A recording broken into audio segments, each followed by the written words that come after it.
Asking me the questions, I wanted to give y'all a little bit of bonus content. In the culmination, we talk about the railroad lady approach. And the railroad lady, the important part of the railroad lady approach as you read it, she mastered the railroads. And what she did was, when railroads got into trouble, because she knew the railroad industry so well and she knew all the companies in railroads, she would buy when the railroads got in trouble, and she would buy the strongest of railroads. Because normally, if there's trouble in an industry, normally all the stocks will go down in the railroad industry. But if she buys the strongest ones and then ride them back up, and then when they were dear, which meaning once they got overvalued, she would sell them. And she actually was really feared on Wall Street, and she was really well respected. And that's really the only strategy that she used. She just focused on the railroads. She knew the railroads. She bought them when they was selling at low prices, and she sold them when they was dear. So one industry I believe that's like that now, and it's actually, I believe, is in the undervalued category, is the telecommunication wireless sector. I actually own AT&T and Verizon. I bought AT&T a little while ago. And so that's one of the stocks that I had to ride down. I bought Verizon around 33 at its low. And what I believe the story of Verizon, as y'all may know, they're in the midst of still upgrading to 5G. It took a long time because of airplanes. They had a little bit of interference with the 5G wireless and airplanes, so they had to delay for a year. So last June is when AT&T and Verizon was really able to start deploying their 5G. T-Mobile had a different type of spectrum, so they was able to start deploying, and so they was actually doing really well as compared to AT&T and Verizon. But AT&T and Verizon is the big gorillas of the industry. So the stock AT&T is right now is about 17. Verizon is around 40. So I still think they actually got a lot more to go there. And I believe how the story is going to go, because they're still selling so hot, so low from their 52-week high. I believe AT&T is like 34, Verizon is in the 60s, and because they had to borrow, each had to borrow like $30 billion to buy the spectrum from the government, and so they had to take on a whole lot of debt, and then they had to spend a whole lot of money upgrading their 5G. So it's in a cycle. It's almost like the railroads, but the railroads would get in financial trouble. This one, they were doing an upgrade of the cycle. And I believe we're still at the bottom of that upgrade. And I believe in the future, over the next 2 or 3 years, what I believe is you're going to see what's going to happen with AT&T and Verizon is you're going to see them, their CapEx, which means how much money they're investing in 5G, is going to start to come down significantly. And they're going to start earning more money.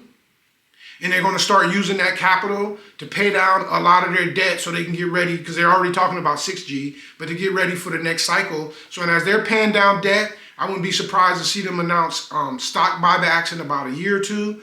And then they're going to have a whole lot more free cash flow. And I actually really believe, or how I'm playing it, is that I believe AT&T is going to more than likely go back to its all-time high. And I believe that Verizon is going to go back to its all-time high. And there's a couple other things in play. As you know, interest rates went from 0 up to 5%. And I believe that as interest rates starts coming down, you're actually going to see Verizon and AT&T go up because of their dividend, which is a beautiful part of this whole thing. Each of them pay around 6.5%. Dividend rate right now. So as you're waiting over this 2 or 3 years for AT&T and Verizon for the stocks to go up, you'll still be getting paid, over a 6% dividend, which is even better than the T-bill at 5-something%. And you're investing at the bottom of the cycle of their heavy investing, and you're going to be able to ride that up to the top. So I believe you're going to get nice stock appreciation, interest rates going down. I believe the stocks are going to go up because people are going to start buying them for their dividend so they can have cash flow coming into their households.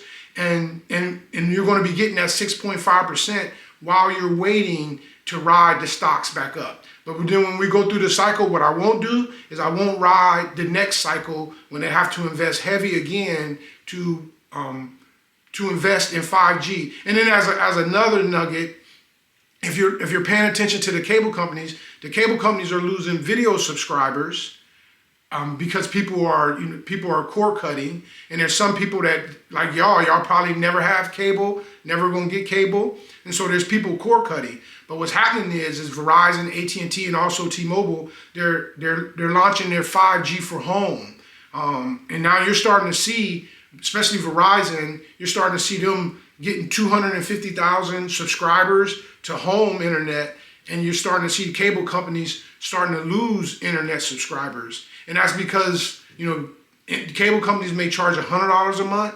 Verizon and AT&T are only charging, and T-Mobile also are only charging $50 a month for their 5G. And this 5G service is supposed to be just as fast as cable. Basically, you get a modem in your home, and you basically have Wi-Fi internet through your Verizon and AT&T. So I believe you're going to start seeing the wireless companies stealing customers from cable companies, mainly based on price, and then you don't have to have anything wired. And over the long term, I don't believe there's going to be a such thing. There ain't going to be a difference in a cable company or a wireless company. They're going to have to consolidate.